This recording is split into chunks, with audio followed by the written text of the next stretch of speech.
স্বপ্নের বাড়িতে, হাসপাতালে এবং শপিং মলে ভালো মানের লিফট জেনারেটর লাগাতে চাচ্ছেন? Booth number 13, block L, Banasree, Khilgaon, Dhaka. Comilla জেলার তিতাস উপজেলার ঐতিহ্যবাহী জিয়ারকান্দি মোল্লা বাড়ির কৃতি সন্তান মরহুম আব্দুল হামিদ মোল্লা ও তার স্ত্রীর রুহের মাগফিরাত কামনায় দোয়া ও মিলাদ মাহফিল অনুষ্ঠিত হয়েছে।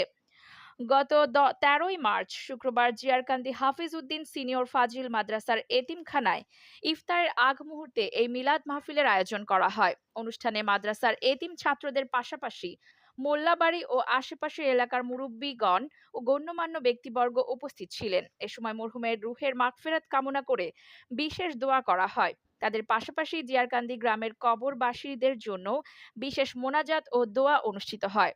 মরহুম আব্দুল হামিদ মোল্লার বড় ছেলে আমেরিকা প্রবাসী মোহাম্মদ ইমরান মোল্লা, এমদাদ মোল্লা, মোহাম্মদ মেজবা মোল্লা, মোহাম্মদ মোসলে উদ্দিন মোল্লা এবং তাদের কন্যা সন্তানদের উদ্যোগে প্রতি বছরই গ্রামের অসহায় মানুষের কল্যাণে বিভিন্ন মানবিক কার্যক্রম পরিচালনা করা হয়। তারা নিয়মিতভাবে অসহায় পরিবারগুলোর মাঝে নগদ অর্থ প্রদান সহ বিভিন্নভাবে সহযোগিতা করে আসছেন।